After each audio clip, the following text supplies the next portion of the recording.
Hide करायचं स्वतःला.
हा घेणार आहे lecture.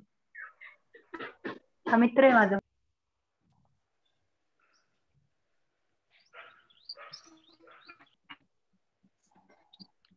Good morning. Good morning. Good morning, all of you. Today is the first lecture. Good morning, sir. Good morning, all of you. Myself. Good morning, sir. Good morning. Good morning.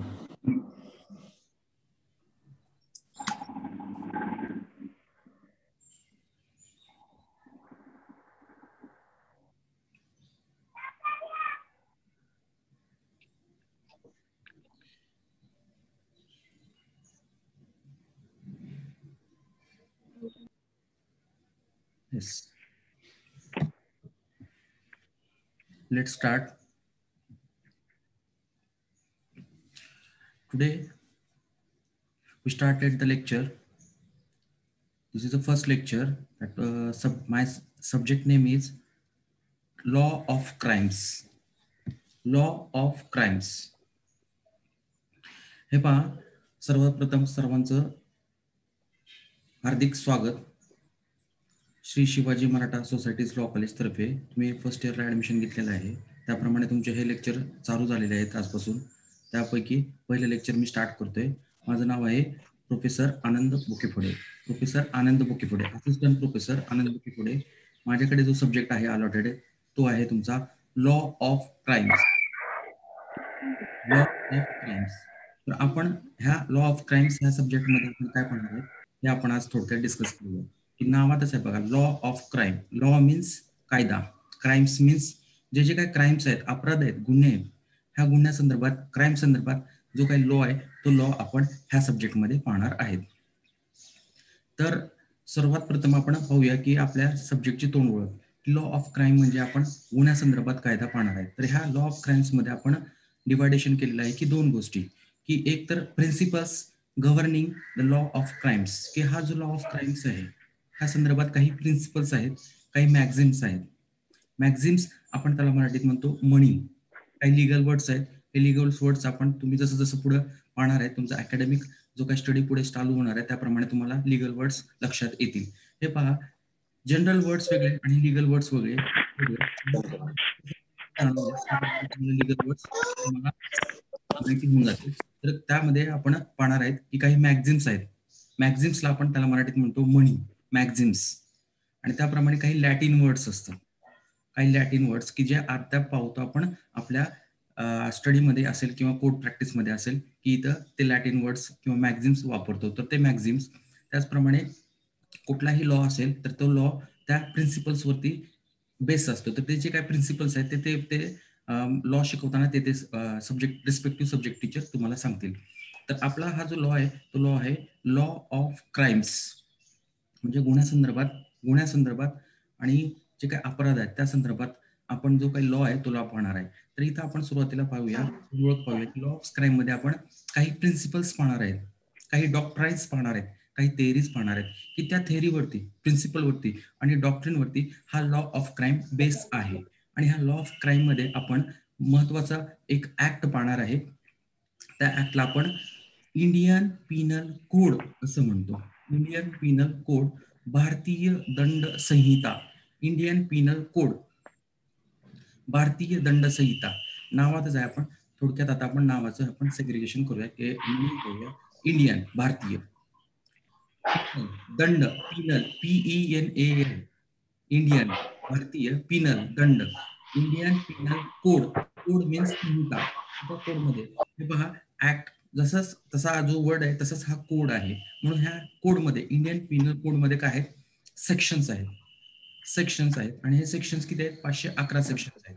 आणि हे 511 section हे तुम्ही म्हणाल की मग आपल्याला ह्या कायद्यामध्ये पूर्णच्या पूर्ण 511 सेक्शन पाहिजे आहेत का, तर बिलकुल.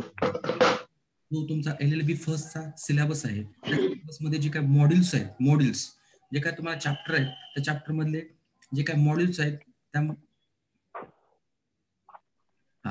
तर ते मॉड्यूल्स आहेत, त्या मॉड्यूल्स मध्ये जे काही चॅप्टर तुम्हाला दिलेले आहेत ते जे काही चॅप्टर आहेत, मॉड्यूल्स आहेत तेच आपण पाहणार आहेत. ओके, तर सुरुवातीला आपण पाहूया की इंडियन पिनल कोड म्हणजे काय. भारतीय दंड संहिता 1860 की कुठलाही कायदा असेल तर त्या कायद्याच्या पुढे त्याचं साल असतं, त्याचं इयर असतं.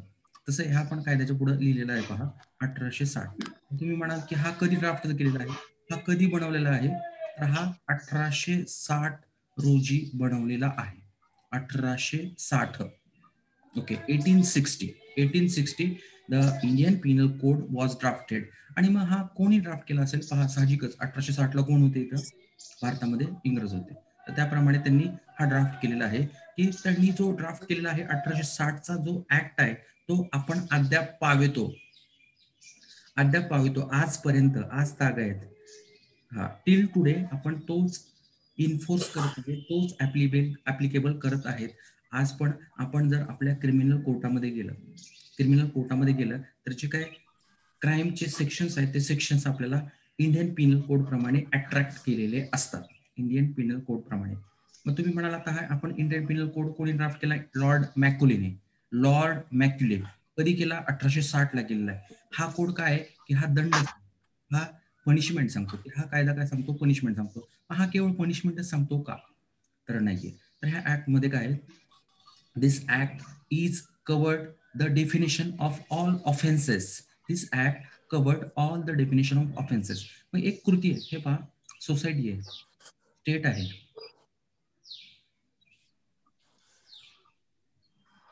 सोसायटी आहे, स्टेट आहे. ह्या स्टेटमध्ये काय आहे की नंबर ऑफ ऍक्ट आहेत, नंबर ऑफ लॉज आहेत. तर त्याप्रमाणे जे काही क्राईम्स ऍक्टिव्हिटी आहेत त्याकरिता एक सेपरेट ऍक्ट आहे, क्रिमिनल लॉज आहेत.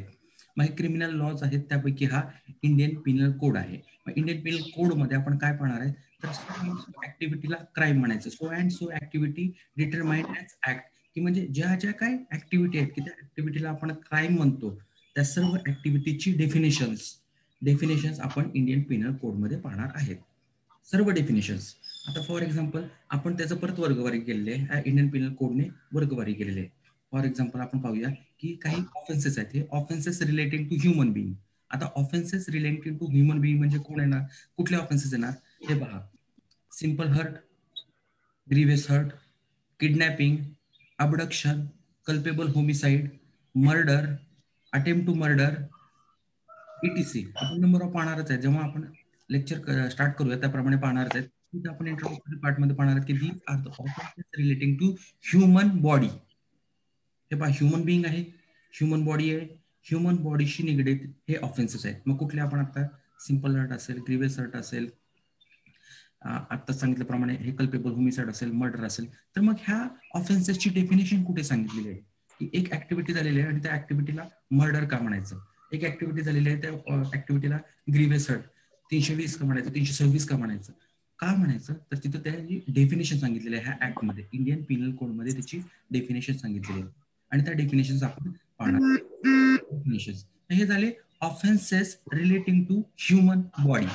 ह्युमन बॉडी आहे, बॉडीच्या रिलेटेड आहेत. ते ऑफेन्सेसची डेफिनेशन आपल्याला कुठे सांगितलेली आहे, इंडियन पिनल कोड मध्ये. ओके, मग तो so and so section, for example 299 असेल, 300 असेल, 299 कल्पेबल होमिसाइड, 300 मर्डर, 302 मध्ये पनिशमेंट ऑफ मर्डर. ह्या अशा डेफिनेशन्स पाहणार आहेत आपण, त्याची पनिशमेंट पाहणार आहे. डेफिनेशन त्यानंतर पनिशमेंट, डेफिनेशन त्याच्यानंतर पनिशमेंट. त्यानंतर 375 असेल तर त्यामध्ये डेफिनेशन ऑफ रेप असेल, त्यानंतर 376 मध्ये आपण त्याची पनिशमेंट पाहणार. असे एक एक एक एक एक सेक्शन पाहणार आहेत आणि त्या सेक्शन प्रमाणे त्याची डेफिनेशन पाहणार आहेत आणि त्या डेफिनेशन प्रमाणे त्याची पनिशमेंट पाहणार आहेत. ओके, आता हे झाले offences related to human body. Offenses relating to human body. Yes. Then offenses relating to property. मग आता प्रॉपर्टीशी रिलेटेड ऑफेन्सेस कुठले आहेत? Okay, there are some kind of offences relating to property. Those offences are first theft, चोरी, dacoity, दरोडा. Then next दरोडा, त्यानंतर next आहे extortion, खंडणी, त्यानंतर लर्किंग हाऊस, घरफोडी, त्यानंतर cheating. All these are offences relating to property. मग इथं आपण थेफ्टची डेफिनेशन पाहणार आहे, त्यानंतर त्याची पनिशमेंट, त्यानंतर डेकॉइटीची पनिशमेंट पाहणार आहे, त्याच्यानंतर त्याची पनिशमेंट, त्यानंतर एक्स्टॉर्शन म्हणजे काय, खंडणी म्हणजे काय, त्याची डेफिनेशन पाहणार आहेत आणि त्याची पनिशमेंट. असे हे these are the offences related to property. Property संदर्भात ऑफेन्सेस कुठले हे परत एकदा विवर्गवारी करतो की ह्युमन बॉडी शी रिलेटेड ऑफेन्सेस, प्रॉपर्टी शी रिलेटेड ऑफेन्सेस. देन आहे की ह्युमन रिप्युटेशन, हे स्टेटस आहे, रिप्युटेशन आहे. प्रत्येकाला एक स्टेटस आहे, प्रत्येक ह्युमन बिंगला. आपल्या इंडियन कॉन्स्टिट्यूशनने, तुम्ही इंडियन कॉन्स्टिट्यूशन तुमचा जो सब्जेक्ट आहे त्याप्रमाणे तुम्ही पाहणार आहेत की तिथं आपलं आर्टिकल 21 नुसार, कलम 21 नुसार, भारतीय राज्यघटनेच्या कलम 21 नुसार तुम्हाला राईट टू लाईफ आहे, त्याबरोबर तुमची डिग्निटी आहे. प्रत्येक पर्सनला एक डिग्निटी आहे. डिग्निटी असल्या कारणाने कुठल्याही पर्सनला त्याच्या विरोधात डिफामेशन करायचं नाहीये, त्याची अब्रूनुसानी, बदनामकारी बोलायचं नाहीये किंवा त्याचं डिफामेशन करायचं नाहीये. हे आपल्याला IPC मध्ये पण सांगितलेलं आहे. मग आपण इथं म्हणूया की जे काय ऑफेन्सेस आहेत relating to human dignity, human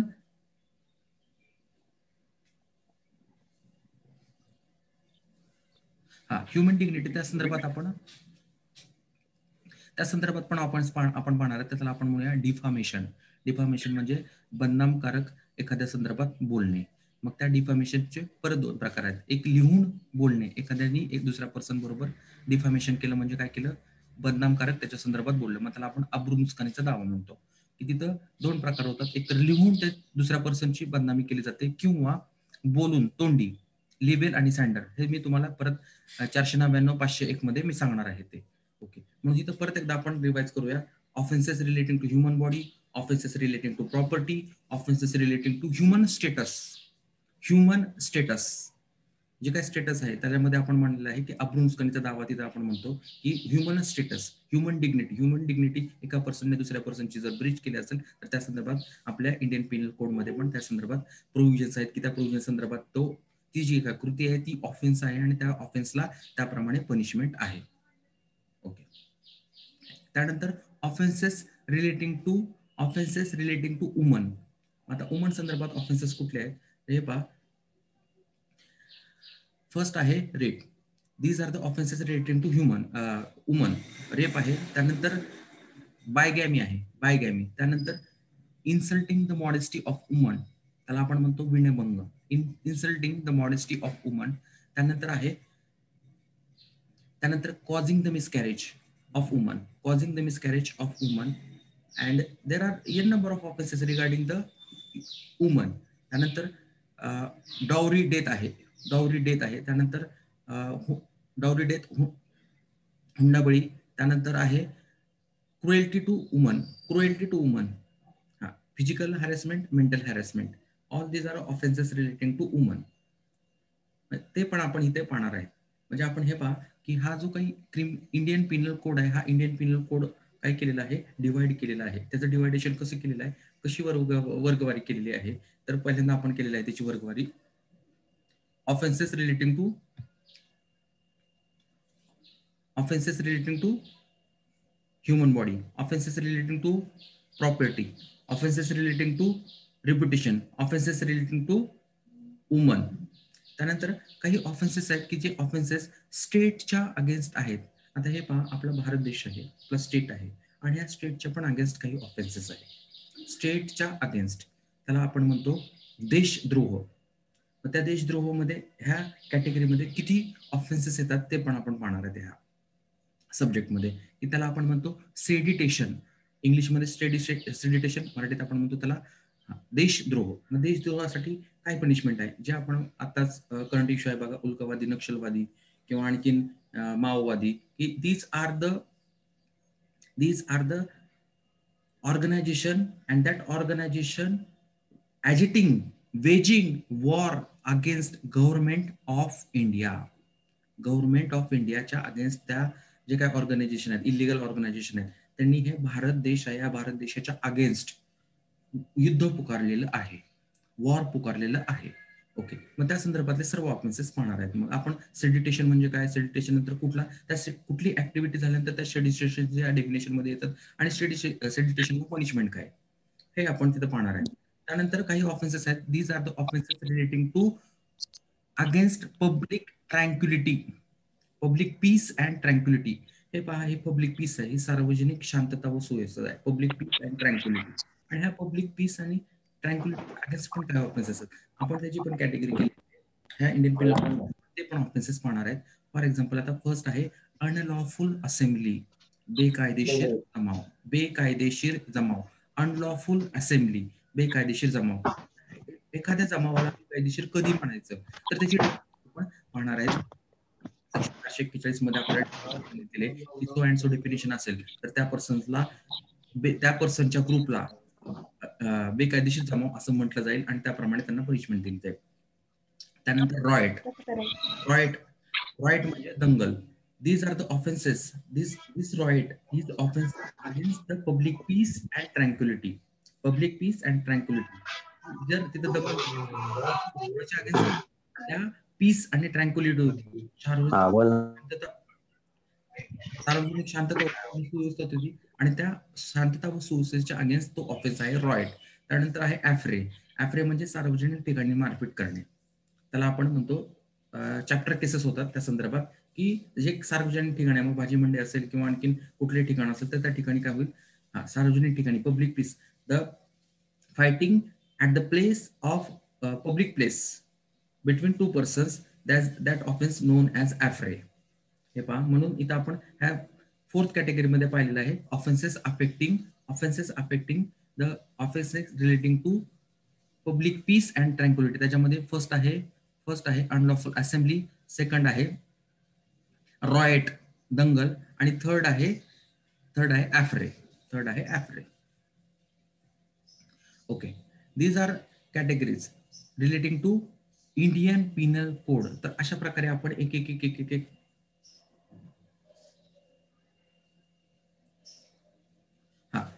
एक प्रमाणे हे चॅप्टर आपण पाहणार आहेत. मग आता फर्स्ट चॅप्टर मध्ये आपण काय पाहणार आहेत, offences relating to human body. मग त्याच्यामध्ये आपण काय पाहणार आहेत, ह्युमन बॉडीचे ऑफेन्सेस म्हणले तर simple hurt, grievous hurt, murder, culpable homicide, त्यानंतर kidnapping, abduction. These are the offences relating to human body. मग त्याची डेफिनेशन पाहणार, त्याचे काइंड्स पाहणार, आणि त्याच्या पनिशमेंट पाहणार. त्यानंतर आपण पाहणार आहेत offences affecting the property. Offences त्याच्यामध्ये येणार थेफ्ट येणार, डेकॉइटी येणार, त्याच्यानंतर थेफ्ट, डेकॉइटी, एक्स्टॉर्शन, त्यानंतर लर्किंग ऑफ हाऊस, घरफोडी, अशा ट्रेसपास, असे सर्व प्रकारचे जे काय ऑफेन्सेस आहेत, ऑफेन्सेस रिलेटिंग टू प्रॉपर्टी, ते सर्व त्या कॅटेगरीमध्ये येणार. ते सेकंड कॅटेगरी पाहणार.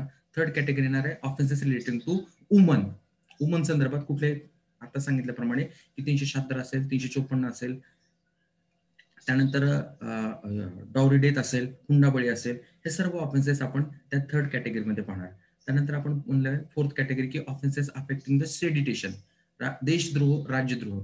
तर त्यामध्ये आपण म्हणलेलं आहे की हे जे काय इंडिया आहे, स्टेट आहे, तर स्टेटच्या अगेन्स्ट काही पर्सन्स आहेत किंवा ग्रुप ऑफ पर्सन्स आहेत, ते काय करतात, ॲजिटेशन करतात, त्यांच्या विरोधात काय करतात, ॲजिटेशन किंवा ॲजिटिंग द वॉर, युद्ध पुकारले जातात.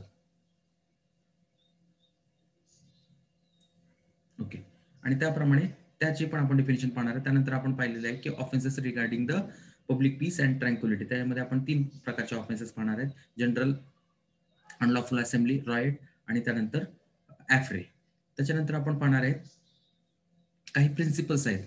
प्रिन्सिपल्स म्हणजे की जे principles, these are the most important principle and this Indian Penal Code is based on that principles.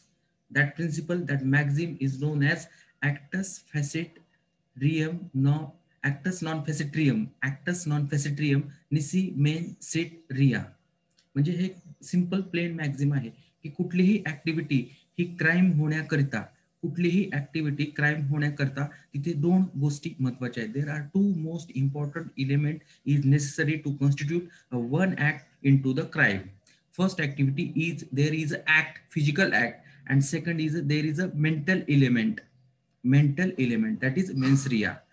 Therefore, there is a most important maxim in the criminal law is actus non facit reum. Actus non facit reum nisi men sit rea, which means that to constitute a crime, there must be two element is necessary. There must be present two element. First element act, second element mental element. First physical act, then mental element, and that activity is known as crime. की एखाद्या क्राईमला, एखाद्या ऍक्टिव्हिटीला crime होण्याकरता काय दोन गोष्टी आवश्यक आहेत. First आहे तिथं एक फिजिकल ऍक्ट असली पाहिजे, आणि दुसरी आहे तिथं मेंटल ऍटिट्यूड असला पाहिजे, मेंटल इलिमेंट असला पाहिजे. फॉर एक्झाम्पल आपण एक उदाहरण घेऊया. एक डॉक्टर आहेत आणि हे डॉक्टर एका क्रिटिकल ऑपरेशन संदर्भात एखाद्या पेशंटवरती शस्त्रक्रिया करत आहेत. देर is a doctor and doctor committed a critical operation on the patient, and there is a possibility or there is a chances to dies that patient in performing that operation. इथं chances आहेत की तो जो काय patient आहे तो patient काय करतोय की कसा आहे, खूप क्रिटिकल कंडिशन मध्ये आहे आणि तिथं त्याचे डाईज होण्याचे चान्सेस आहेत. मग इथं जे काय डॉक्टर आहेत हे डॉक्टर काय करतायत, फिजिकल ऍक्ट करतायत, परंतु त्यांच्याकडे मेन्स रिया आहे का, त्यांच्याकडे मेंटल एलिमेंट आहे का, ते गुड फेथ मध्ये काम करतायत, ते गुड फेथ मध्ये ऑपरेशन करत आहेत. म्हणून त्यांच्याकडून जर ते ऑपरेशन करत असताना अनफॉर्च्युनेटली तो पेशंट डाईज झाला तर, if doctor is liable for the punishment under the section 302. Yes, anybody? No. Huh? No. Why? No. Why? Because he's No. doing the.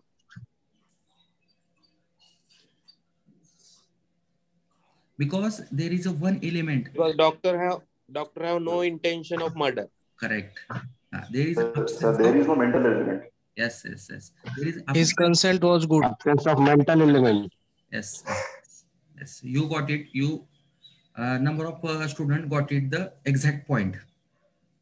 की कुठलीही ऍक्टिव्हिटी ही क्राईम होण्याकरिता दोन गोष्टी आवश्यक आहेत. एक आहे फिजिकल ऍक्ट आणि दुसरी आहे मेंटल एलिमेंट. आणि ह्या दोन्ही गोष्टी असेल तरच ती ऍक्टिव्हिटी क्राईम होते, अदरवाईज ती ऍक्टिव्हिटी क्राईम होत नाहीये. आता आपण एक उदाहरण दिलं की एक डॉक्टर आहेत आणि हे डॉक्टर ऑपरेशन करतात, ते फिजिकल ऍक्ट करतायत. ओके, आणि ते फिजिकल ऍक्ट ऑपरेशन कशा करतात, त्याची क्रिटिकल कंडिशन आहे आणि त्याचं जे काही लाईफ आहे ते सेव्ह करण्याकरता, त्या ज्या काही पेशंटची लाईफ सेव्ह करण्याकरता ते फिजिकल ऍक्ट करतात, परंतु ते गुड फेथ मध्ये काम करतात आणि ते करत असताना अनफॉर्च्युनेटली तो पेशंट डाईज झालेला आहे. Doctor is not held liable for the any kind of punishment. Okay, आता आपण एक उदाहरण घेऊया. आणखीन एक उदाहरण घेऊया आपण की हे पहा, एक पर्सन आहे, एक फार्मर आहे आणि हा फार्मर काय करतोय, फार्मर एक गाव आहे, गावातून एक रोड जातोय आणि त्या रोडच्या शेजारी एक झाड आहे आणि हा फार्मर काय करतो, हा शेतकरी काय करतोय, ते झाड कापत आहे. ओके, एका हॅटचॅट लहान कोराडीने तो जो काय फार्मर आहे तो फार्मर काय करतोय, ते झाड कापत आहे आणि ते कापत असताना त्याच्या जो काय कोराडीचा दांडा आहे तो काय झालेला आहे, फ्लाईज ऑफ झालेला आहे, उडून पडलेला आहे. अनफॉर्च्युनेटली कुठलीही प्रीमेडिशन नाही किंवा कुठलीही पूर्व तयारी नाही. अनफॉर्च्युनेटली ऍक्सिडेंटली तो जो काही कोराडीचा दांडा आहे तो फ्लाईज ऑफ झालेला आहे आणि तिथून एक शेजारून एक मनुष्य जात आहे, पेडिस्ट्रियन जात आहे, तिथून एक पादचारी जात आहे, त्याच्या तो डोक्यात लागलेला आहे. तो कोराडीचा जो लोखंडी भाग आहे तो त्या पादचाऱ्याच्या, त्या पेडिस्ट्रियनच्या डोक्यात लागलेला आहे. ओके, आणि त्या पेडिस्ट्रियनचा जागेवरती मृत्यू झालेला आहे. मग इथं तो जो काही फार्मर आहे, तो शेतकरी आहे, तो ऑफेन्स साठी लायबल आहे का, त्यांनी ऑफेन्स केलेला आहे का? No, I think there is no intent. His act was different. There is no intent to kill the person, so he should not be liable. Sir त्याने ऑफेन्स केलेला आहे कारण त्याने तशी सूचना दिलेली नाही त्या पादचाऱ्याला. नाही नाही नाही सूचना वगैरे काय नाही. एक झाड आहे, ते सार्वजनिक ठिकाणी झाड आहे आणि तो कापत आहे, तो तोडत आहे तो. There is no intent to kill any person. Correct. Okay, so he should not be held liable. Yes. Okay. Yeah, that is a sudden accident, so there is no mental act over here again. Correct. Okay, इथं काय झालेलं आहे, हा accident झालेला आहे, हे misfortune झालेलं आहे, ऍक्सिडेंट झालेला आहे. त्याच्यामुळे ही ऍक्टिव्हिटी, ही जी काय ऍक्ट आहे, ही ऍक्ट क्राईम होत नाहीये आणि क्राईम नाही म्हणून त्या पर्सनला पनिशमेंट नाहीये. ओके, क्राईम नाहीये म्हणून त्या पर्सनला पनिशमेंट नाहीये. म्हणून कुठलीही ऍक्टिव्हिटी क्राईम होण्याकरिता तिथं 2 एलिमेंट महत्वाचे आहेत. फर्स्ट आहे फिजिकल ऍक्ट, काहीतरी कृती असली पाहिजे, फिजिकल ऍक्ट. आणि सेकंड आहे मेंटल एलिमेंट. ओके, आता आणखीन एक सांगतो उदाहरण, की ए नावाचा व्यक्ती आहे आणि त्याची रायव्हरली आहे, त्याची शत्रू त्याच्यात भांडण आहे बी बरोबर. ओके, आणि ह्या ए नी काय केलेलं आहे, बी ला ठार मारण्याच्या उद्देशाने, intent to kill the B, A having intent to kill B, ह्या उद्देशाने ह्या ए नी काय केलेलं आहे, स्वतःकडे एक पिस्टॉल गन विकत घेतलेली आहे आणि ह्या बी वरती काय केलेलं आहे, वॉच ठेवलेला आहे. आणि तो हा बी किती टायमिंगला जातो, दिवसातून किती वेळेस त्या ठिकाणाहून जातो, हे सर्व त्यांनी प्री मेडिटेशन केलेलं आहे, पूर्वतयारी केलेली आहे. आणि त्याप्रमाणे तो ए नावाचा व्यक्ती बी ला ठार मारण्याकरिता त्या ठिकाणी आलेला आहे. तिथं बी पण आहे. ओके, आता हा ए काय करतोय, की त्याला न मारता ती जी काय प्री मेडिटेशन आहे ते म्हणजे त्याच्याकडे बंदूक आहे, पिस्तूल आहे वगैरे वगैरे, ते त्यांनी काय केलं नाही, एक्झिबिट केलं नाही. फक्त त्यांनी त्याची काय योजना आहे, त्याचा जे काय प्लॅन आहे, तो त्याच्या मनातच आहे. ओके, परंतु तो त्यांनी एक्झिबिट केलेला नाहीये. मग इथं ए नावाचा व्यक्ती लायबल फॉर पनिशमेंट आहे का? Yes, he is liable for punishment because there is an intent. No. Sir, no. Criminal mindset. No physical act. There is an element. So he is liable. No, he is not liable for the punishment. Because again the physical act is absent over here. कृती नाही केलेली, फक्त आतापर्यंत त्याच्या मनामध्ये crime, but physical act is physical activity झालीच नाही ना त्यामध्ये, फक्त इंटेन्शन आहे. हा काय ऑफेन्स नाहीये. तर इथं फक्त काय झालेलं आहे, तरी त्याच्याकडे मेंटल एलिमेंट आहे, परंतु जो फिजिकल ऍक्ट आहे, जो दुसरा एलिमेंट आहे, तो त्याच्याकडे अब्सेंट आहे. ओके, म्हणून हा जो काही ऑफेन्स होणार नाही, त्यांनी मनातच प्रिपरेशन केलेलं आहे, मनातच त्यांनी ते कुठलेही त्यांनी काय केले नाही, ऍक्ट केलेले नाहीये. त्यांनी फक्त तो जो प्लॅन आहे तो मनातच ठेवलेला आहे, त्यांनी कुठलेही एक्झिबिट केलेलं नाहीये आणि त्या प्लॅनच्या अनुषंगाने कुठलाही पुढचा स्टेप्स घेतलेले नाहीये. ओके, मग हा ऑफेन्स नाही. आता एक प्रश्न होता सर. हॅलो सर, एखाद्या कंपनीमध्ये एखादा मिसहॅप झाला तर त्यावेळेस आपण कंपनीला दोषी धरतो सर, त्यावेळेस की त्या कंपनीचे इंटेन्शन नसतं आपल्या कामगारांना इजा करण्याचं, परंतु तो इन्सिडेंट घडल्यानंतर मग त्याला दोषी मानलं जातं कंपनीला. आता त्याप्रमाणे हे पहा, पुढच्या वर्षी तुम्ही लेबर ऍक्ट पाहणार आहेत. लेबर अँड इंडस्ट्रियल डिफरंट आहे. लेबर ऍक्ट हो, लेबर लॉस पाहणार आहे तुम्ही. हा लेबर लॉ सब्जेक्ट आहे. त्याच्यामध्ये तुम्ही फॅक्टरी ऍक्ट पाहणार आहे, कॉम्पन्सेशन ऍक्ट पाहणार आहेत. तर त्या फॅक्टरी ऍक्ट मध्ये सेफ्टी मेजर्स आहेत, सेफ्टी मेजर्स. तर त्या सेफ्टी मेजर्स मध्ये हा जो वर्कर असतो, हा वर्कर काय करतो, विलफुली डिसओबिडियन्स करतो. म्हणजे त्याला सेफ्टी मेजर्स प्रोव्हाइड केलेले असतात. त्या मशीन्स असतात किंवा आणखी काही टूल्स असतात, त्या कशा असतात, डेंजरस असतात आणि त्यांना सांगितलेलं असतं, सेफ्टी मेजर प्रोव्हाइड केलेले असतात एम्प्लॉयरने. तरी पण हा जो काही एम्प्लॉई आहे, कामगार आहे, तो काय करतोय, विलफुली डिसओबिडियन्स करतो. किंवा लिकर घेतलेलं असतं, किंवा त्यांनी काय केलेलं असतं, ड्रग्ज घेतलेलं असतं, किंवा आणखीन कुठलाही इंटॉक्सिकेटेड त्यांनी सबस्टन्स घेतलेला असतो. त्याप्रमाणे त्यांनी तो काय करतो, तो पदार्थ घेऊन किंवा त्यांनी विलफुल डिसओबिडियन्स करून किंवा आणखीन कुठल्याही पद्धतीने तो काय करतोय, स्वतःहून तो धोका पत्करतोय. मग त्यांनी स्वतःहून जर धोका एखादा पत्करला असेल आणि ते ऍक्टिव्हिटी केली असेल तर त्याकरता एम्प्लॉयर लायबल राहत नाही.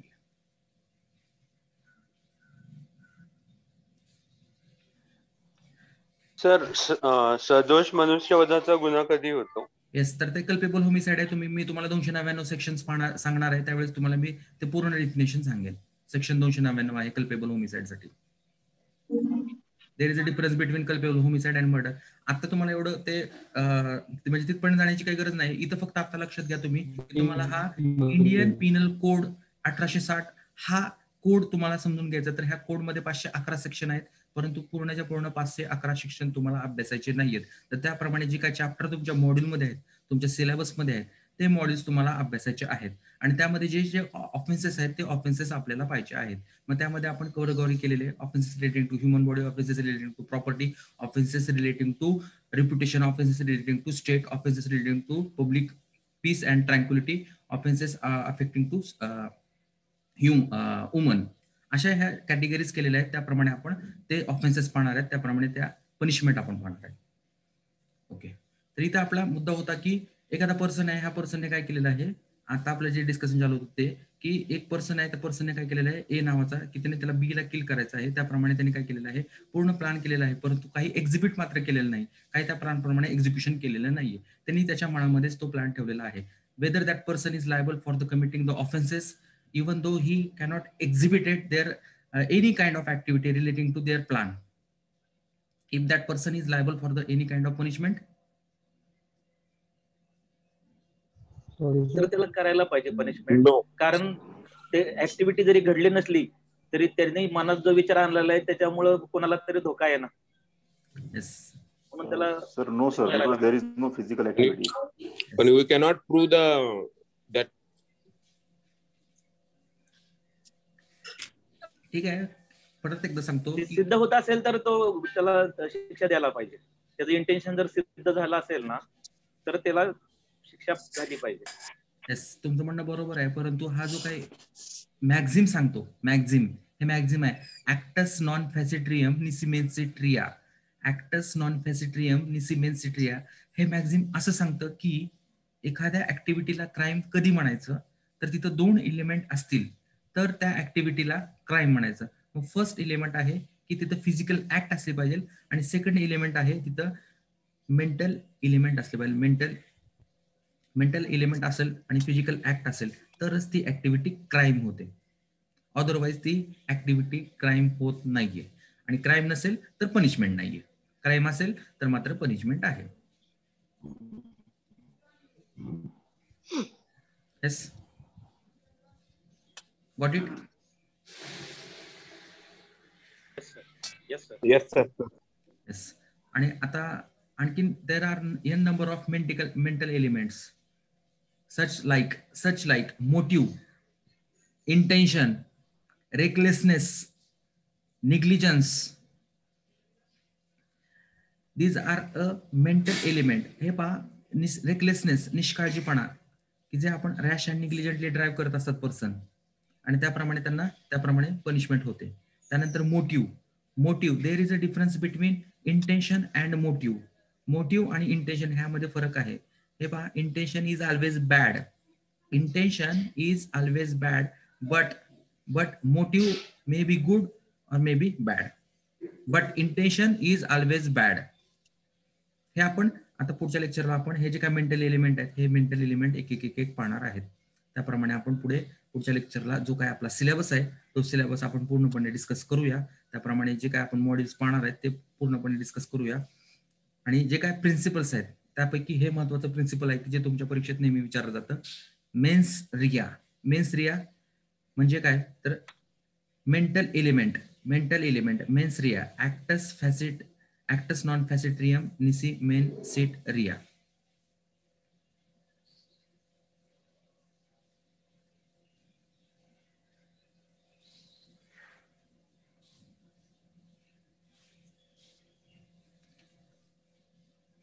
ठीक आहे, थांबू आपण इथं. आज काय पाहिलं ते थोडक्यात कोण कोण सांगेल का?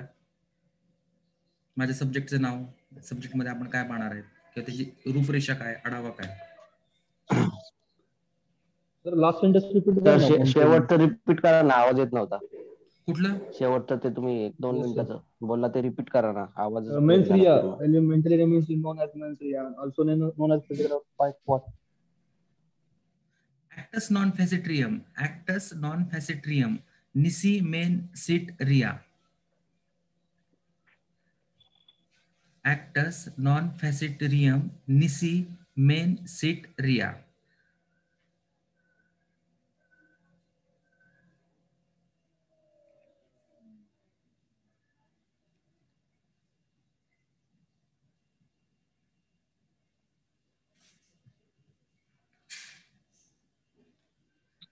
ठीक आहे, सांगेल का कोण सब्जेक्टचं नाव काय किंवा सब्जेक्ट मध्ये आपण काय काय पाहणार मी आहे? सांगू येस, मी सांगू सर. कोणी? सर आज आहे ना आपण इंडियन क्रिमिनल लॉज पाहिले आणि त्या अनुषंगानं हे जे लॉज आहेत ते IPC 1860 नुसार तयार झालेले आहेत. ते ब्रिटिश गव्हर्नमेंटने तयार केले लॉर्ड मेकॅलीनं. त्यात 511 सेक्शन आहेत आणि त्यातला जो पार्ट आहे पहिला त्याच्यामध्ये डेफिनेशन प्रिन्सिपल्स दिलेले आहेत. तर डेफिनेशन प्रिन्सिपल्स आपण पाहिले आणि हे जे काही गुन्हे आहेत ऑफेन्सेस त्याचे जे काही पार्ट केलेले आहेत त्याच्यामध्ये म्हणजे माणसाच्या शरीराशी संबंधित गुन्हे, त्याच्या संपत्ती संबंधी गुन्हे, त्याच्या रेप्युटेशन बाबतचे गुन्हे, स्त्रियांबाबतचे गुन्हे, देशद्रोह आणि अजिटेशन्स वगैरे ह्या त्याचे कॅटेगरीज पाहिल्या आणि हे प्रिन्सिपल पाहिलं ऍक्टेस नॉन फॅसिटेरियम निसी मेन्सेरिया. त्या मॅगझिन प्रमाणे एक इक्वेशन आहे, एक इक्वेशन सांगितलेलं आहे, एक सूत्र सांगितलेलं आहे. ते सूत्र कुठलं? एक इक्वेशन सांगितलेलं आहे. ऍक्टस नॉन फॅसिटेरियम निसी मेन्सेरिया ह्या मॅगझिन प्रमाणे एक इक्वेशन सांगितलेलं आहे. काय इक्वेशन आहे ते? इक्वेशन ते दोन्ही असले पाहिजे त्याच्यात. There should be physical act and mental To element. constitute of crime, there are two important things. That is, one is a physical act, and second is the mental element. And there are different ways, like a mental act and physical. Physical act and mental element should be there to perform any.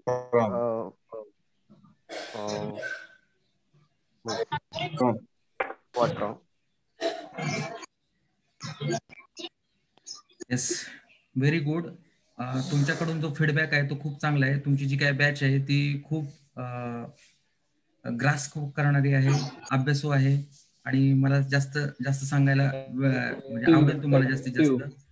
खरंच तुम्ही खूप चांगलं सांगितलं एकाच lecture मध्ये. Sir books बद्दल guide करा. Yes, books बद्दल तर तुम्ही हे बुक यूज करू शकता. KD गौर, इंडियन पिनल कोड, KD गौर. आपल्या सब्जेक्टचं नाव काय? हा, सब्जेक्ट कोणता? आपल्या सब्जेक्टचं नाव आहे law of crime. Law of crime त्याच्यामध्ये आपण पाहतोय हा जो कोड आहे तो कोड पाहणार आहे. सब्जेक्टचं नाव मात्र लॉ ऑफ क्राईम आहे, परंतु त्याच्यामध्ये आपण इंडियन पिनल कोड हा अभ्यासतोय. हे बुक रेफर केलं तर चालेल ना? KD Gaur. This is a best book for the law of crime, Indian penal code, KD गौर. 2 मिनिटं सर. सर हे कुठं अवेलेबल होईल? हे तुम्हाला ABC मध्ये अवेलेबल होईल, आपल्या लायब्ररीमध्ये अवेलेबल होईल. परंतु आता कोरोनामुळे जे काही रूल्स आहेत ते फॉलो करून ते तुम्हाला जर असेल त्यांनी देत असतील तर ते देतील तुम्हाला. अदरवाईज मग तुम्हाला हे सध्या तर मिळणार नाही लायब्ररीतून.